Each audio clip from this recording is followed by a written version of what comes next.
Baik, assalamualaikum warahmatullahi wabarakatuh. Jumpa lagi kembali pada pembahasan program aplikasi Office standar kompetensi pengoperasian sistem operasi part 2. Kemarin kita membahas tentang part 1. Sekarang saya akan membahas tentang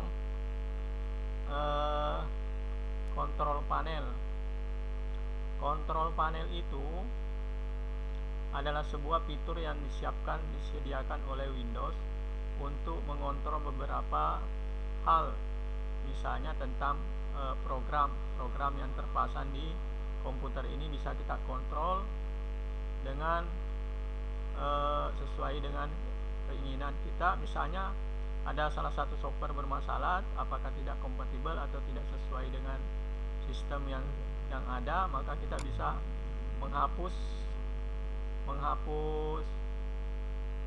program tersebut agar tidak mengganggu aktivitas kita. Misalnya ini saya mau hapus, tinggal uninstall setelah dipilih. Tunggu prosesnya sebentar, kemudian kita jawab yes, prosesnya sudah selesai. Jadi sangat gampang untuk menghapus program. Karena menghapus program tidak boleh menghapus hanya shortcutnya di desktop, itu tidak tuntas. Jadi untuk melakukan prosedur penghapusan program yang benar melalui kontrol panel. Kemudian kita juga bisa membuat password. Apa itu tujuan password? Password itu adalah sistem pengamanan yang dibuat oleh Windows untuk tidak sembarang orang menggunakan komputer ini kalau bukan pengguna. Jadi semacam otorisasi yang diberikan oleh Windows untuk para admin yang bekerja di komputer, semacam username begitu. Jadi kita akan membuat contoh, nama saya misalnya Santi. Nah, nanti di komputernya adminnya namanya Santi, kemudian kita create. Nah, ini Santi sudah ada, kemudian kita klik Santi, terus create password. Passwordnya misalnya kita masukkan passwordnya 1234567 sampai 9. Kemudian kita konfirmasi lagi, ketik lagi 123456789. Kemudian kalau sudah seperti itu, tinggal create password. Kalau sudah mengklik password, maka ini sudah jadi. Begitu Anda nyalakan komputer, nanti dia minta password yang tadi kita masukkan, yang 1 sampai 9. Nah, selanjutnya saya tidak perlu mematikan komputer untuk mencoba, tapi kita coba menghapus password ini, password yang sudah dibuat. Karena kadang-kadang password itu kita juga harus hapus, mengingat mungkin kita tidak ingin password itu ada karena ketahuan sama orang, atau kita mau mengganti dengan sengaja. Ini kita coba hapus, Santi kita hapus, remove aja ya, seperti itu. Kemudian rekan-rekan semua, kita lanjutkan. Ada menu satu lagi yang saya ingin bahas di kontrol panel, yaitu hardware and sound. Jadi kalau kita pernah menginstal printer, seberapa banyak printer yang sudah kita install softwarenya di komputer ini akan kelihatan semua di sini. Tinggal kita mau pakai yang mana.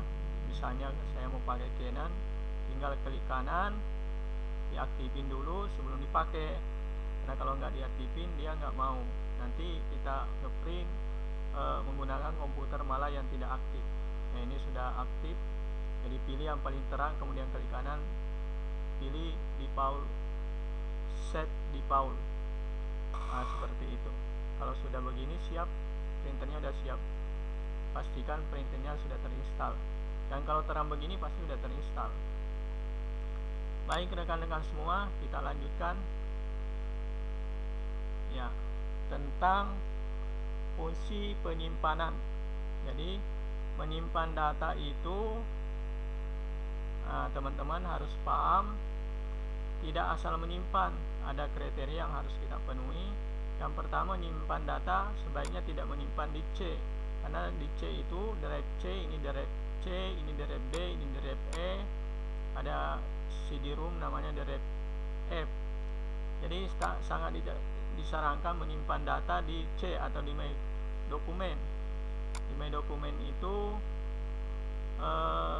bisa menyimpan data, tapi disarankan tidak menyimpan di sini, karena kalau ada sesuatu misalnya kena virus kah, atau tiba-tiba komputer diinstal ulang kemudian lupa backup, maka hilanglah data Anda yang selama ini Anda pelihara.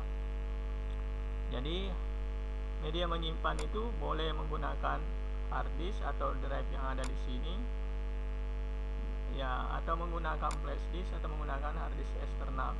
Yang jelas harus ada backup data yang harus dibuat agar kita tidak kehilangan data yang penting, ya. Kemudian kalau seandainya ingin backup data ini, pilih data yang mau di backup. Enggak semua, tentunya tidak semua yang ada di My Dokumen, karena tidak semua penting itu di backup. Katakanlah ada beberapa folder, kita tinggal tekan kontrol kemudian pilih, ya, katakanlah ini yang saya mau backup, kemudian klik copy, klik kanan tadi, klik copy,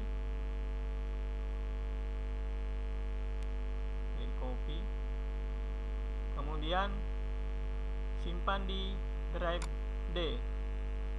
Jangan lupa buat folder dulu untuk media menyimpan, namanya backup.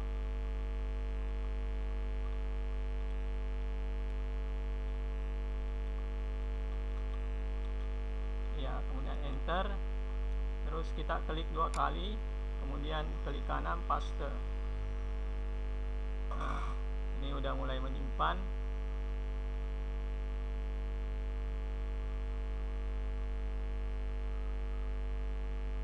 Kita cancel contoh aja sampai selesai itu, ya. Jadi menyimpan di backup data, dibuatkan folder namanya backup data supaya mudah kita identifikasi kalau mencari backupan tadi, tidak perlu cari-cari. Yang jelas tidak disimpan di C, tapi disimpan di D atau E, ya. Biasanya komputer itu pada saat kita beli, partisinya seharusnya lebih dari 1, ya. Kemudian kita sudah menyeleksi media penyimpanan, boleh flash disk, boleh hard disk, boleh drive yang sudah tersedia.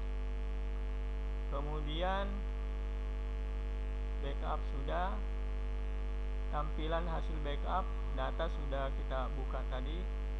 Jadi tampilannya seperti ini tadi yang sudah kita backup. Kemudian kita lanjutkan dengan, ya, CD-ROM. CD-ROM itu kita bisa lihat di sini fungsinya apa, untuk memutar CD. Biasanya kalau kita menginstal program, printer dan macam-macam aplikasi, biasanya dalam bentuk CD, kita bukanya di sini. Namanya drive CD drive. Ya, itu ada, kalau sekarang komputer itu ada yang ada CD-ROM-nya, ada yang enggak ada. Utamanya laptop sama netbook itu ada yang pakai CD-ROM, ada yang tidak pakai CD-ROM. Tapi intinya CD-ROM itu untuk memutar CD atau untuk membuka CD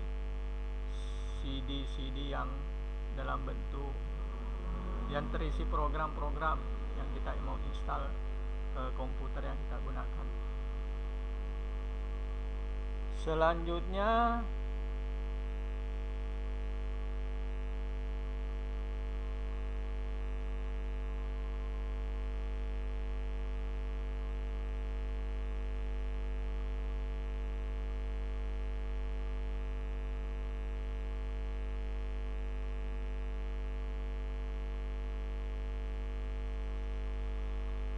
selanjutnya kita akan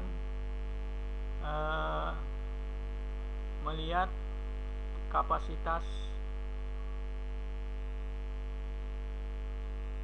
ya, kapasitas hard disk yang terpasang. Jadi ini penting ya teman-teman tahu. Siapa tahu menyimpan terlalu banyak tapi tidak tahu